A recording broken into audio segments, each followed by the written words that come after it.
Hello, everyone. Welcome back to ModGolf Live. I'm Colin Weston, your host of the ModGolf podcast and also ModGolf Live. Obviously, I am here doing this every single Monday. We're on a bit of a roll. I think this is number 10, maybe even number 11. I should actually know the numbers here. So one thing I've learned with entrepreneurship that may not sound glamorous, may not sound sexy, but it's about consistency. And that is just get your reps in, whether it's going to the gym, whether going to the golf course, working on your short game, which, by the way, is a 15 handicap I need to do more of. But it's about consistency, kind of doing the work, putting that in. Even though some days, believe me, I'm like you. I wake up and it's like, do I really have the energy to do this today? Do I really want to do this? You can always find dozens of excuses of why not to do something. But, just to put one foot forward and the other one in front of that and just do it and just make it happen. And that's what I'm doing today. And although, you know what, I don't need to find extra motivation or reason to do what we're doing here today on ModGolf Live, because I am excited, really pumped up with our guest today. And that is Jeff Testa, who is the club pro, the founder of, and the CEO also of Neighborhood National, which I'm not going to do too much of a spoiler reveal quite yet. We're going to get Jeff on here in a moment. We're going to talk about all the good things that he's doing, the entrepreneurial ups and downs. I met Jeff, I think, over a year ago when Neighborhood National was just getting off the ground. They hadn't quite launched yet. So yeah, super excited about how they've managed to get traction, grow, starting to scale, and all the good stuff that's going on there. But before we get started and bring Jeff on, I'm going to do what I've done for the last couple of years. Geez, I need a cup of coffee here with my C mug. I like to say it's for champion, but as a 15 handicap, it's for Colin here. So we'll stick with that, unless you can find in the chat. Maybe you've got something else that the C can stands for. But be polite, be nice. Remember, be safe for work. But we're gonna start with my Monday morning musings, all the things that I've seen that's gone on in the last week since we last got together on ModGolf Live, whether it's in golf or whether it's in life. So just a couple of observations I've had. And the one I'm going to start with is the Olympics just wrapped up last night. Watched the closing ceremonies. Really awesome stuff there. I love the transition over to LA for 2028 with Snoop Dogg, with Billie Eilish, and with Red Hot Chili Peppers. Love that band, everything they did there. Even though it was a bit over the top with Tom Cruise actually on a motorcycle, getting on a plane and parachuting, but that's so quintessentially Tom. I guess it's kind of the way he rolls. So it's all good there. So yeah, but ultimately what the games mean, and I've been, I'll be honest, I've been a little skeptical and jaded the last couple of years, myself working on multiple Olympic games in that sports realm. Myself as a designer, working with stadium and venue design and event design with Olympic Games in Vancouver here and elsewhere. Just as far as the future of the Olympic Games, is it still relevant? But you know what? Everything that happened this year, absolutely loved it. So hey, if you got any comments on your thoughts on the Olympic Games, please. Once again, we're interactive here, so leave it in the comments here because I love to hear what you have to say, and also. Today, once again, this is live and interactive. The reason I created ModGolf Live was I wanted something that actually could really connect us in real time. I've done a lot of events over the years, especially before COVID, live events in Vancouver or the PGA show where you've got that crowd, you've got that in real life, real-time interaction. And that's really what we want to cultivate here and promote. So doing ModGolf Live, I encourage you as our viewers here, hey, in chat, why don't you let us know where you're joining us from today? I'm joining you from Vancouver, British Columbia, Canada.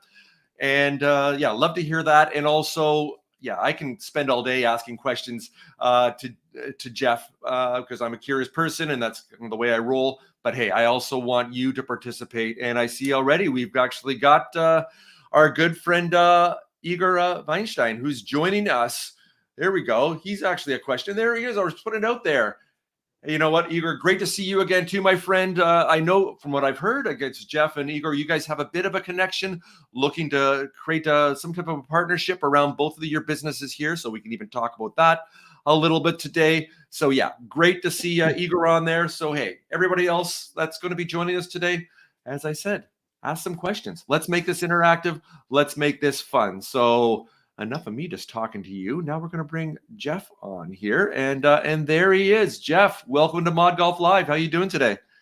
Just fine. Appreciate you having me. I'm looking forward to the conversation. Everything you described. I'd say we're about a lot of things, but at the top of the list is fun. So we like fun, we like interaction. Excited to be here. There we go. That's what I love. We love the fun factor here. Everything that we do in sport entertainment with our company and what we promote through the ModGolf podcast. It's not only how technology in innovation and entrepreneurship informs and helps to shape the future of golf, but it is that fun piece, making it welcoming and inviting. And I know that's what you're doing there as the head pro at Neighborhood National. So, hey, to start us off here, why don't you give us the elevator pitch? Let us know what's going on, what you're doing, and why you're doing it with Neighborhood National. Yeah, no, awesome. So I guess I'll start out. I'm far from a head pro, but it's fun when you can give yourself titles, right? There's a lot of upside in starting your own company. That I don't know is a small benefit. No, we started. I say golf's a lot of things to a lot of people. Elevator pitch, right? It tends to not be convenient or affordable. My own, just quick where we originated. The idea was bouncing around my mind for quite a while. It started as a convenience. Like, this just needs to be easier to get reps in, and it's a struggle to do for lots of reasons. And so ultimately, through just my life thinking about new things and what to do, ended up landing on a marketplace play for a shared simulator network. And the thought process being that you put a simulator in your garage or your shed or wherever, and you can share it with others. There's a lot of value that can come from it, and convenience and affordability then being at the top of the list. And so that's really kind of the idea, is to zero in on how can we unlock, I say unmatched or ridiculously convenient access to really nice technology.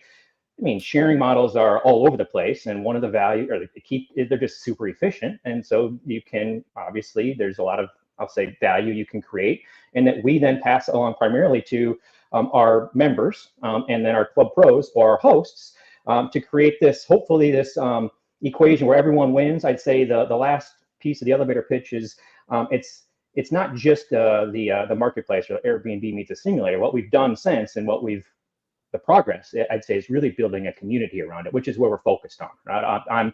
I'm primarily interested in how do we grow the community of Neighborhood National, and it's been really fun to see that come to life now across our clubs, all of our members, the engagement, enthusiasm. Right, I said I'm a team of one right now, but honestly, it's 130 people that are part of the community that are all part of the team too. Love this. And you say you're a team of one of what you're doing. So as an entrepreneur, I can relate to that. You've got to make things happen and do basically all the balls you're juggling, all the plates that you're spinning here.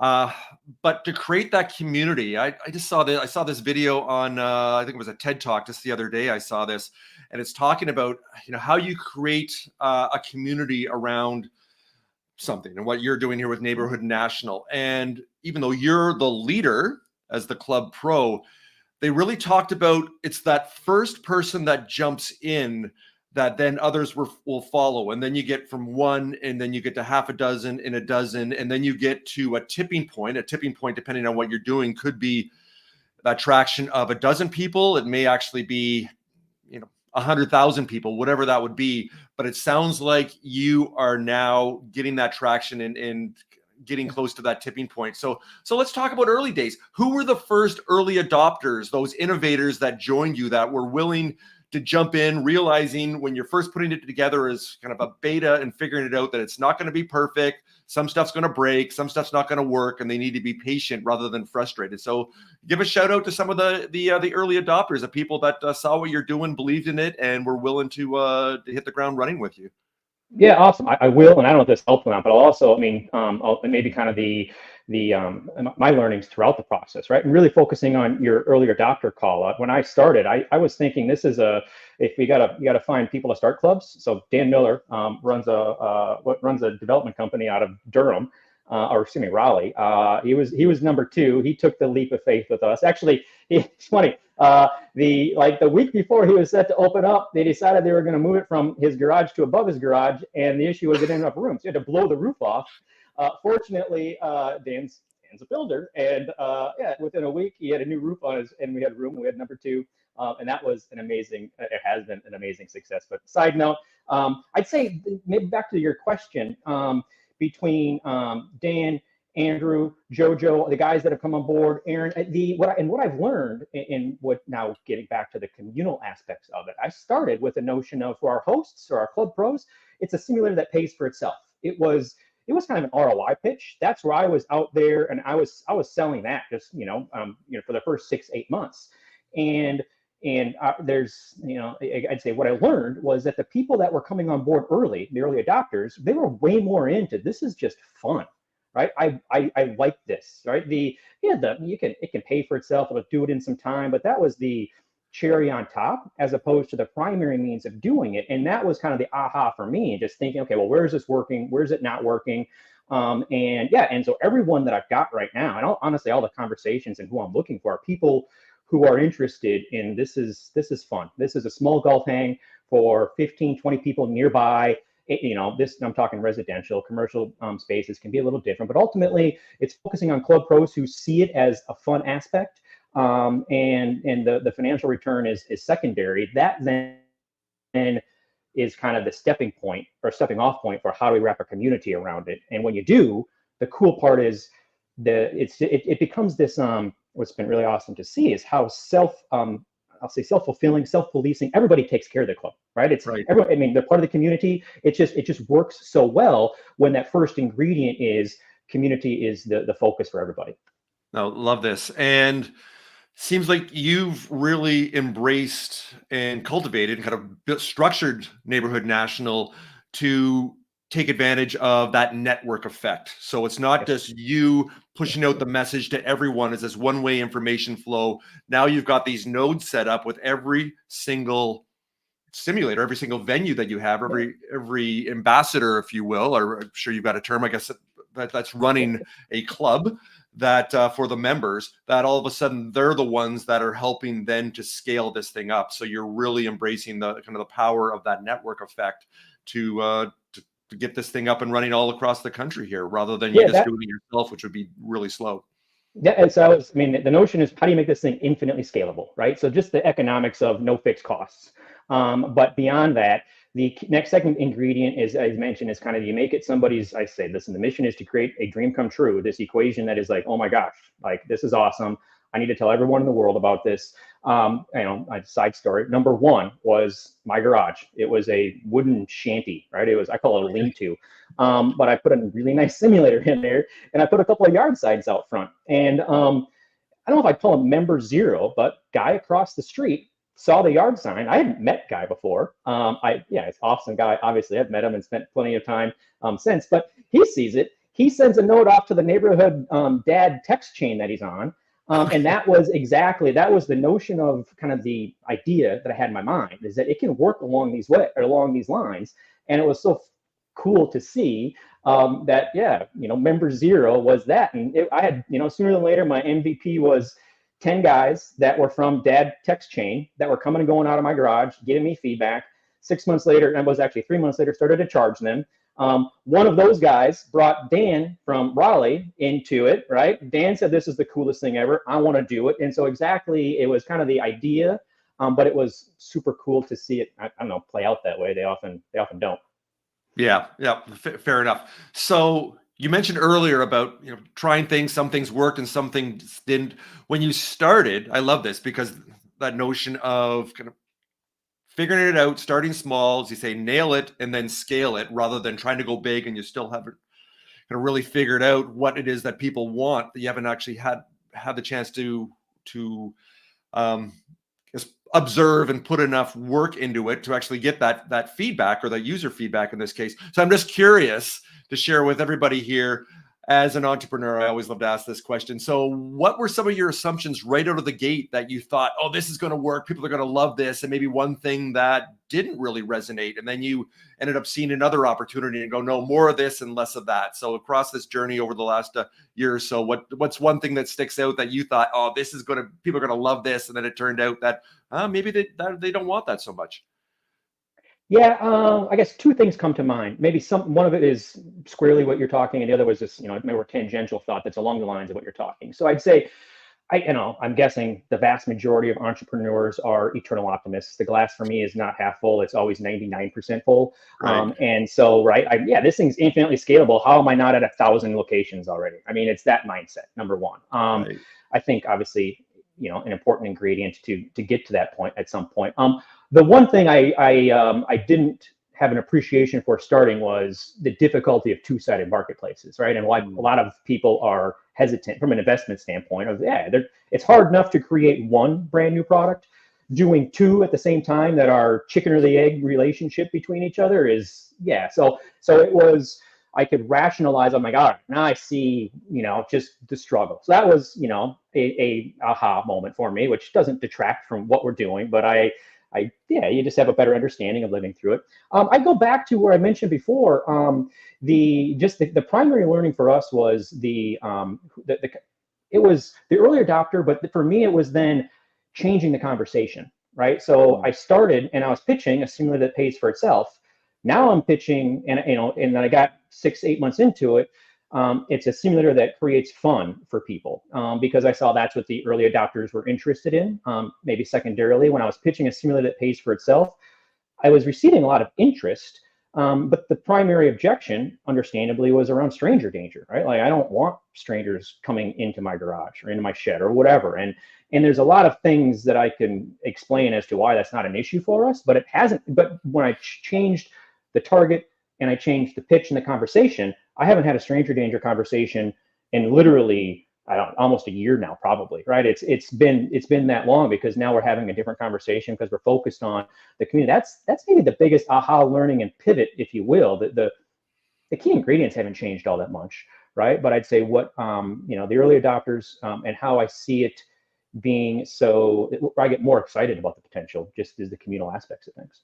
Nice. And it sounds like you were really open to take the feedback from your early adopters, those, you said, what, player zero, whatever you call it. I forget the term you call the guy. Member zero guy right out of the gate here, rather than, no, this is the way we're doing it. This is the vision. And so many entrepreneurs fall into that trap. They fall in love with what they're doing, and then their ego gets in the way. It's like, no, you just don't get it yet. And it sounds like you strike that balance between having the vision of what it is that you're trying to create here as you scale, but also you're open to the suggestion and the feedback of others that are using the product. And I'd say no. I mean, everything. I'm not everything, but so many things have been based on our member feedback. When I started, I had envisioned. I was what I would think, and I don't know. I came out of a career in marketing, and one of the more dangerous things is, thinking that you are your customer, right? Which you're a good proxy, but you're not.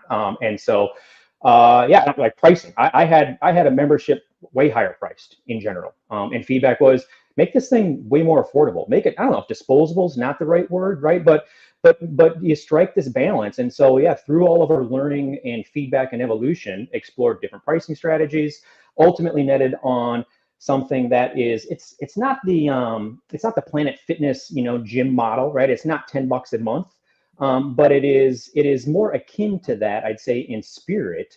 And you attract a broader net. Anyway, so that was, one thing, and that came through loud and clear out of the MVP. The other thing that I went into it saying, I'm not going to pore over spreadsheets and analysis. We're going to it's agile by definition. We're going to move quickly. It's not going to be perfect. It doesn't need to be. We're going to take feedback. We're going to iterate.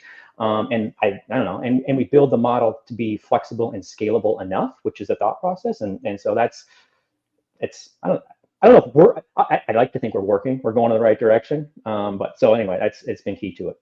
Yeah, I definitely think you are. And I love that approach that you have. It's that the best way to learn is through doing. And sure, you're going to break some things, and you may think that's, there's some trepidation, is like, well, what if it doesn't work out? But there is no perfect. And we fall into that trap quite often. I think now you've been in the entrepreneurship game long enough, you realize, sometimes you just got to ship it. You got to put it out there, get that feedback loop going, and see what actually works. So hey, I see that Igor has a comment here. I'm going to put that on in a second. But one thing I did want to mention, we've been on doing our live show on YouTube for the last, like I said, almost I think a dozen shows now for 3 months that we've been doing this.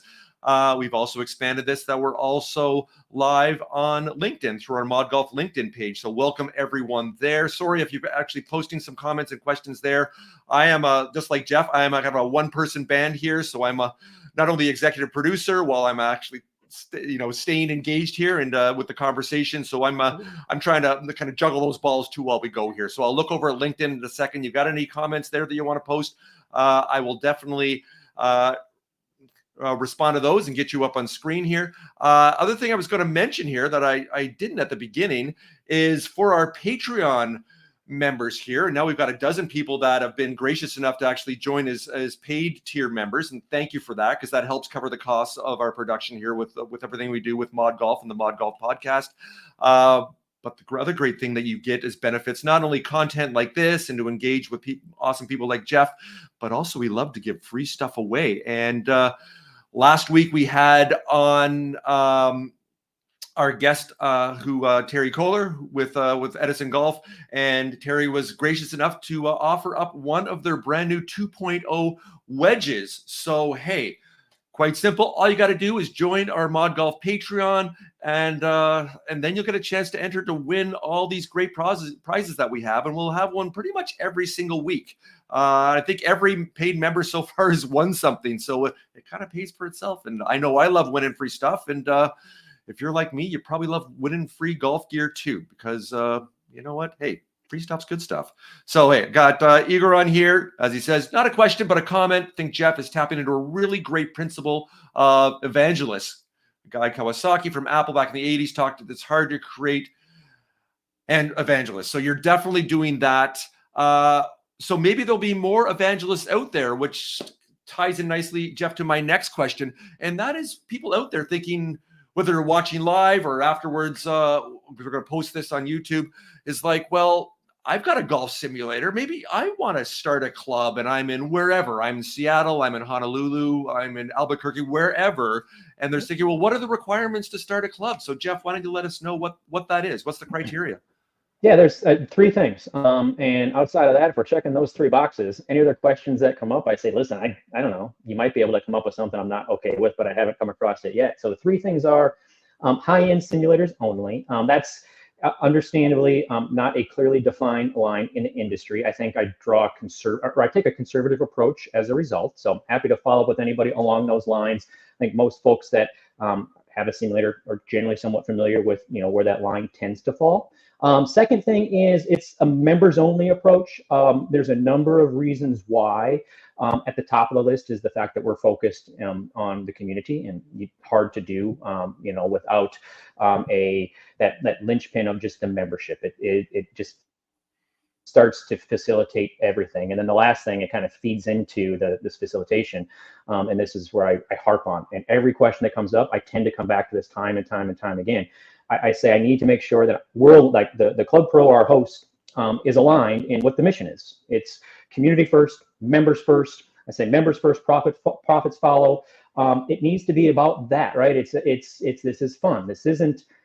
It's a simulator that'll pay for itself in some time. It's not a simulator that's going to pay for your kid's college or early retirement, right? It's just that yeah. It's because once we have that and we're aligned, then we can build the relationship with the community. Until you get to that point, what I've seen is it's just transactional, right? Right. And listen, you can certainly, and there's lots of people who are doing it or trying to do it. It's a different model. It's just different. When you build the relationship and you build a membership that actually helps you look after the club, helps you spread the word, wants to be. I'm certainly no Guy Kawasaki by any stretch, right? But just right, I think that's you're not going to get to evangelists unless you are able to start to kind of take that approach and get people wanting to tell others about it. Yeah, definitely love that. So why don't you share with us some stories of that you've got from you call them your head pros, your hosts for all the locations, or that they've had an event. Yeah, why don't you share a fun story, something that they circled back to you that's just kind of touched you, that kind of motivates you, is like, yes, that is the reason we do this. Thank you for sharing that story. So why don't you let us one that strikes a chord. Yeah, well, I guess I'll give you a couple. I'll Yeah. give you one on the member side, and I'll give you one then on the Club Pro side. And this is just, again, kind of coming back. I don't know, I feel like I'm a broken record and I should stop being self-conscious of it because it's so important to us on just the community aspects of it and making this the dream come true. Last holidays, I knew we had a Club Pro who was actually out of the country, right? Which is maybe the fact that Club Pro is okay leaving the country and letting people come and go out of their garage lends you some perspective as to what we're building. But that said, I knew the Club Pro was out of the country, and I saw a member had a tee time come through, and I pinged the member and I said, "Hey, can you do me a favor and just check the garbage for me? Because I know that the garbage is being looked after, but I just checked in with them." And the member said the response was, "Well, I know it's okay because I looked at it last night after we swept up." He was there with his daughter. And he said, if it's half full today, I'll take it out for you.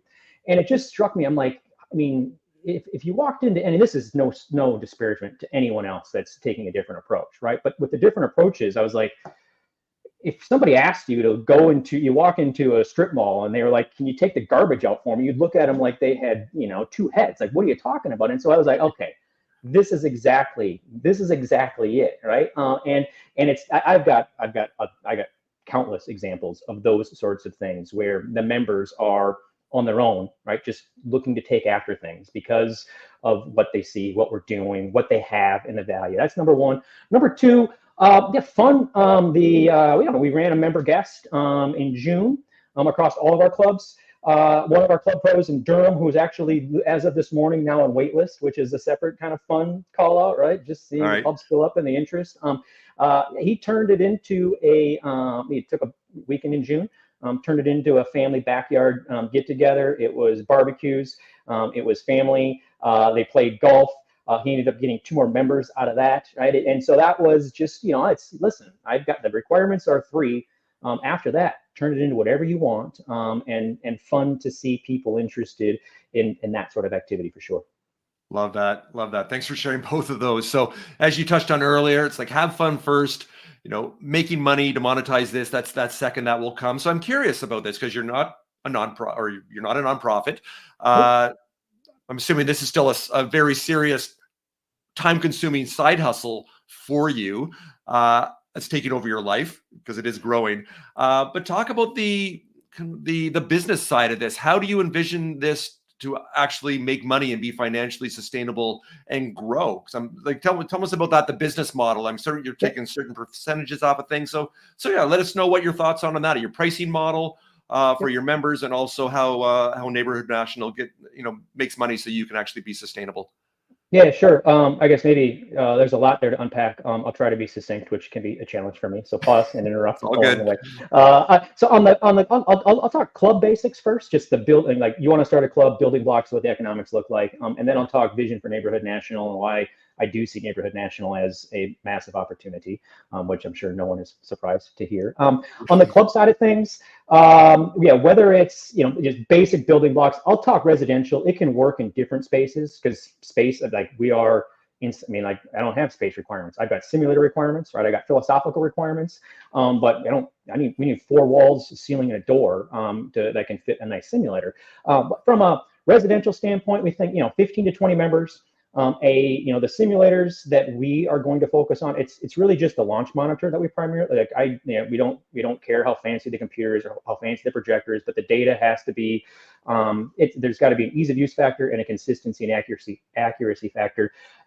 Generally speaking, your 10 to 15 grand is going to be kind of an initial, and you can do it. You can certainly do it less on a DIY front. We've got clubs that have. You can do it more, but I say 10 to 15 grand, 15 to 20 members. And you can expect 2 tee times a day, just around there. That's what we've seen. So it's not, and by design, right? The notion is make it work for everyone, and making it work for the club pro is important. You still get to use it as much as you want, right? It's not a constant flow of traffic. It's 15 to 20 people nearby, a couple of tee times a day, and it can pay for itself in a couple of years. We'll focus on membership pricing, or I say what a nice weekend round of golf costs in the area. So it's relative pricing. I grew up, I say the cornfields of Wisconsin, probably $35 a month. We might skew it. We might skew it for seasonality, but I think generally speaking, you're going to be 50 to $75 a month for unlimited use and unlimited guests. That's the basics of the club model. From a neighborhood national standpoint, we'll take a 20% rev share. And then I say, okay, well, and then it's like, we don't make money there. My notion is, well, we're early, right? So you're not going to make money. But the thought process is cover costs, build a network, focus and cover the costs, covering your costs and building the network, and making sure that your club pros and the members are the ones who get all of the value from the marketplace efficiency that you're creating.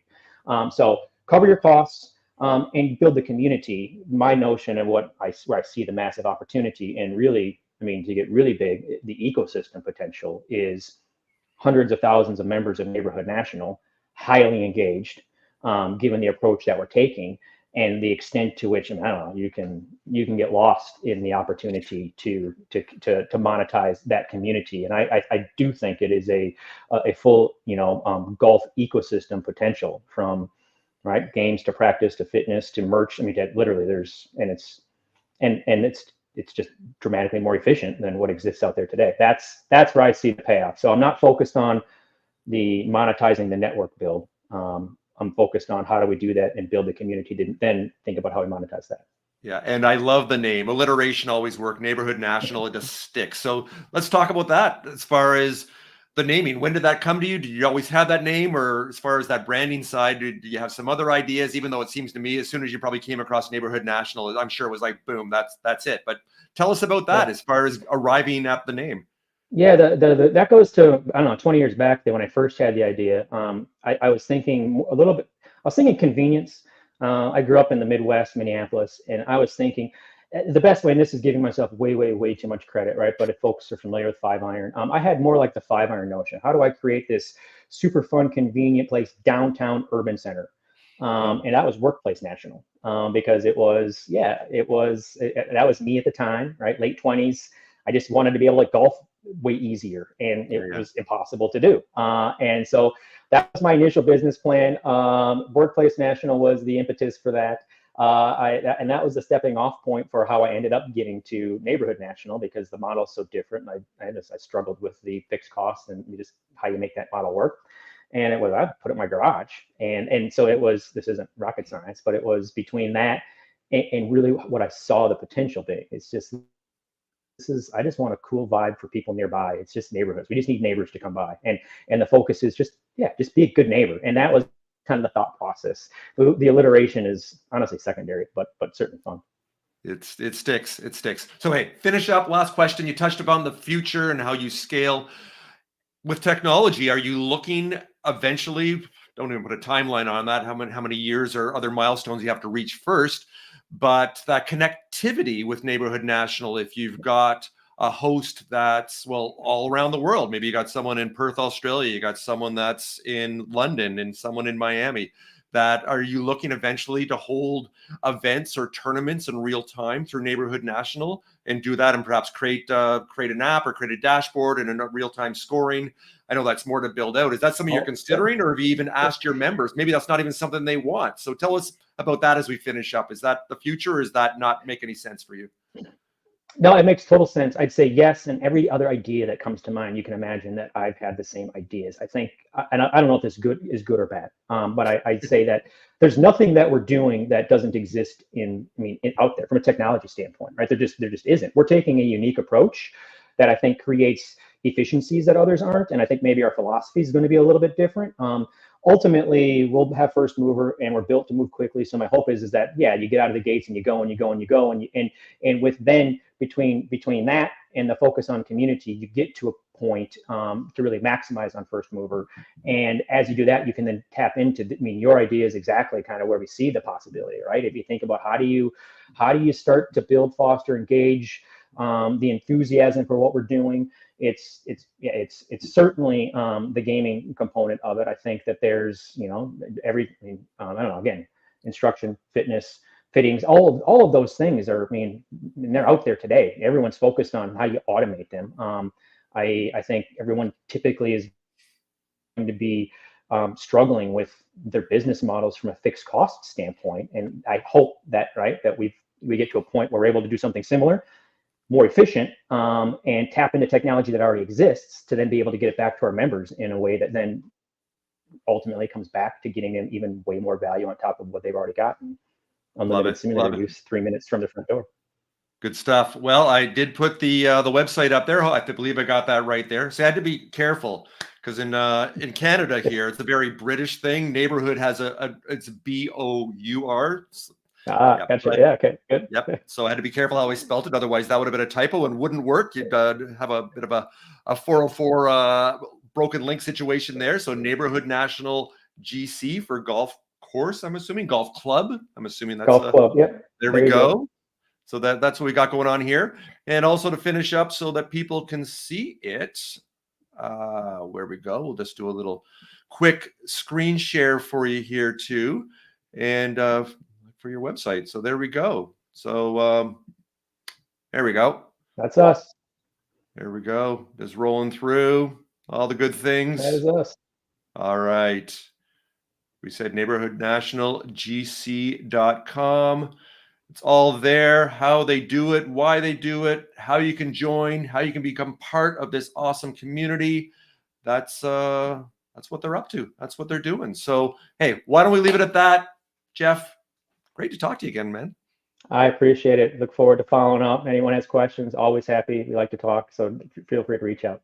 Good stuff. All right. So, hey, I don't believe there's a Neighborhood National in Canada quite yet. Yeah, I we're working don't on want it. to spread myself even thinner and make the offer to. Well, actually, I have to probably run that through my non-golf playing wife first. If I set up a simulator without that may be trouble. Well, maybe I have even more space here because then I might be divorced. So I'd actually, but I don't want that. I'll play at someone else's club. So, hey, anybody in Vancouver, if you want to connect with Jeff and create a club, I will become one of your members. There, that's what I'll do. I'm not going to create it, but I will become part of the community. We'll leave it at that. Awesome. Good stuff. Awesome. All right, Jeff. Awesome. Thanks again for joining me today on ModGolf Live, and best of luck. And we'll talk again soon to see where you are with Neighborhood National. Can't wait. Look forward to it. Thank you, sir. All right. Have a great day. Bye for now. Thank you. Bye-bye.